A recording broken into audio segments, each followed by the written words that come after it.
You probably clicked on this video because you want to do this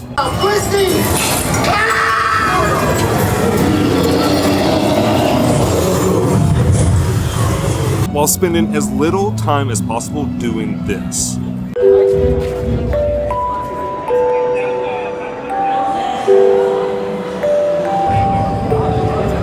So today, we are back at Halloween Horror Nights to give you our ultimate guide for doing all 10 houses in one night.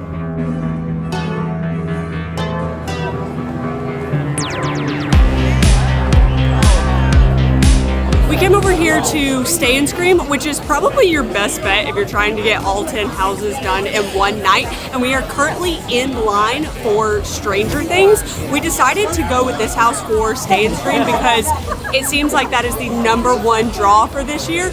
Everyone that is at this event is excited to go through the Stranger Things house. And the last 2 nights that we have been here, the wait times have been crazy. So we're gonna go ahead and get that one out of the way first.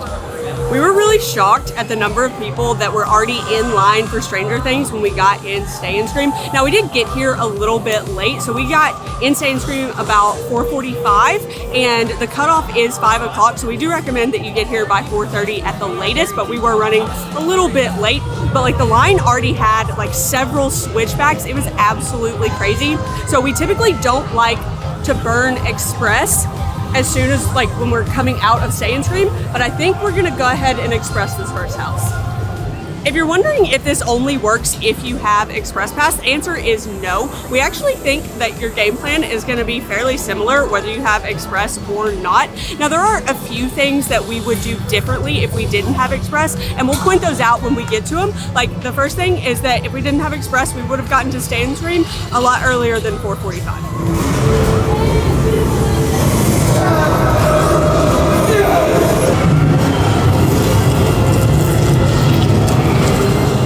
Stranger Things is so good, but we got out of there, it's about 5:45 right now. The park still hasn't opened to like people that are waiting out front, and we're gonna jump in line for Exorcist because it's the other IP at the front of the park that's open for Stay and Scream.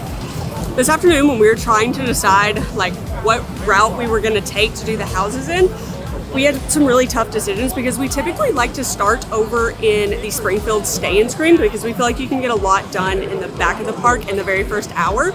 But we decided to come up here to New York specifically because of Stranger Things. We feel like this is a really big draw to this event. It's gonna be super crazy, which we already saw inside of Stay and Scream. And another thing is that when they start releasing people from the front gate, people just run to like the first houses they can get to. So Stranger Things and Exorcist are some of those, so that's why we're knocking them off the list first.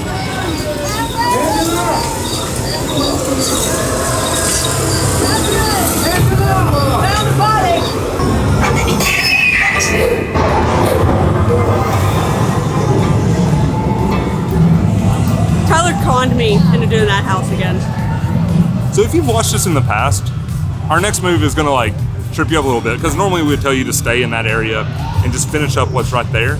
But we're actually headed to the back of the park. So we're gonna go to The Last of Us next because other than Stranger Things, it has been holding the highest wait time of the event so far. We've been trying to keep track of it on the app so we can give y'all decent information. And so we just think like after we finish those two we wanted to knock out because we could do it before the parks opened up to daytime guests. That's happening really soon. It's like 6:15. Now we're gonna head back here before the rest of the crowd gets in so that we can knock it out before the wait time gets too big.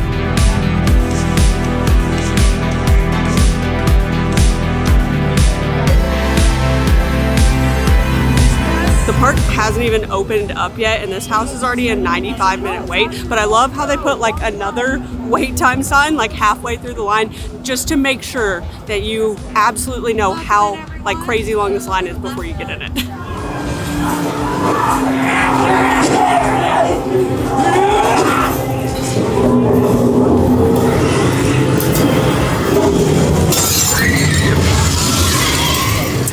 So it is now 6:40 and we have the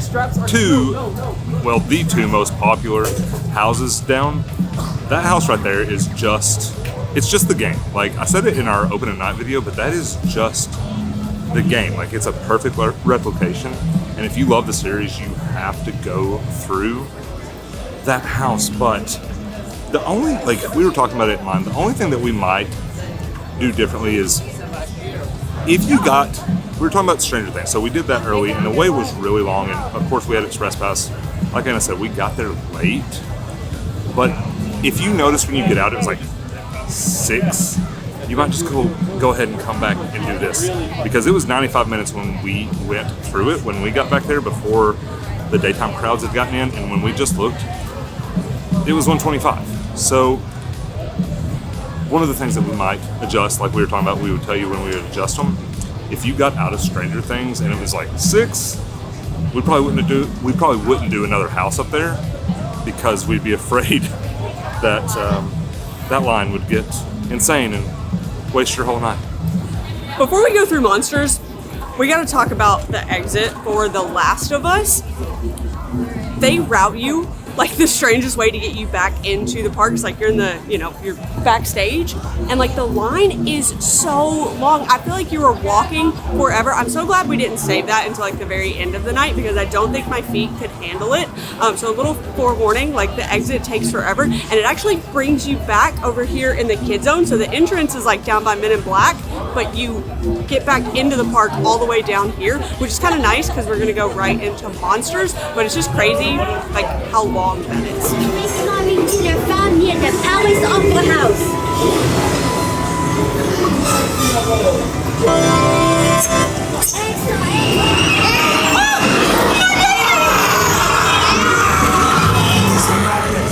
Universal Monsters is such a good house, but the express line took us a decent amount of time. So that's the first house that we've been through since the parks really opened up to daytime guests, and it took us about 40 minutes to get through the line.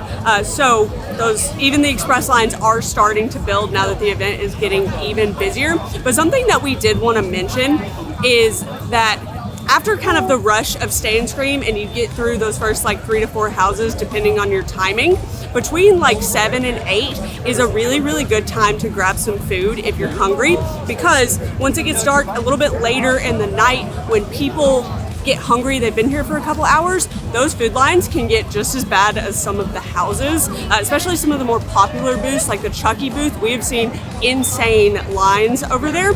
So go ahead and get yourself something to eat. And another really nice thing about that is that it's still daylight between like 7 and 8. So then after you get some stuff to eat, it's the perfect time to go enjoy more houses and even the scare zones. I practice what I preach.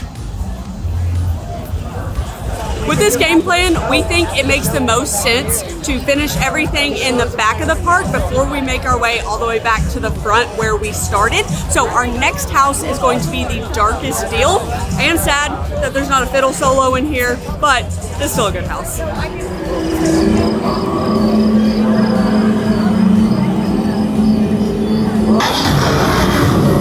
deal is done. That house is just so creepy. Like, that's a creepy house. But we wanted to talk a little bit more about why we suggest staying in the same area once you get back here. And that's to save steps. We talk about it pretty often. You walk a lot at Halloween Horror Nights, at the theme parks in general, but a lot at Halloween Horror Nights. And while we were in line, we were saying there was a way that you could save some steps. So when we went back here to The Last of Us, you could actually do the Darkest Deal, because the Darkest Deal dumps you out to the entrance of The Last of Us, and then The Last of Us dumps you out to the entrance of Monsters. I don't think I would do it if I didn't have Express. Like, if you have Express, I guess you could do that, but I would just be way too afraid that the line for The Last of Us would get way too long, especially if you don't have Express. But if your feet are hurting, you could do that. So this is the first time that we are seeing the facade for this house, because on opening night they brought us in like a back way. So I have not seen this before. I love that they have like the clown house in one of the tents, because they project like the tent colors onto it, and it really looks like you're walking into like a circus tent. It makes me like a little reminiscent of Killer Clowns. I may just like pretend that I like see Shorty in there or something, but this is super cute. Like, I love this.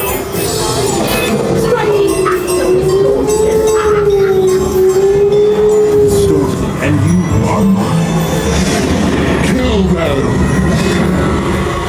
We both love that house. I guess as far as haunted houses go, clowns are just my thing. But the exit for that one brings you back out by the Coke Freestyle store that's over there in the corner by Men in Black. And a little bit of a tip, sometimes when the Nightmare Fuel show is letting out, they'll actually close off the walkway that direction because there are a bunch of people that are leaving that stage all at once, and it kind of creates a traffic jam. And so what we suggest doing is that when you leave that house, because the next one that we're going to is Chucky, you should turn left and take the bridge that we are currently on instead of trying to go like the back way around by Men in Black, because you could get stuck and have to turn around and go this way anyway. Chucky, don't disappoint me again. That's all they're done. The most important thing is you're all gonna die. Let's keep this moving. We just got out of Chucky, and it was actually quite a bit better than the first run through that we had, so that was good. That was good to see. But it is currently about 11 o'clock, and we have 7 houses down, so we feel pretty good about that.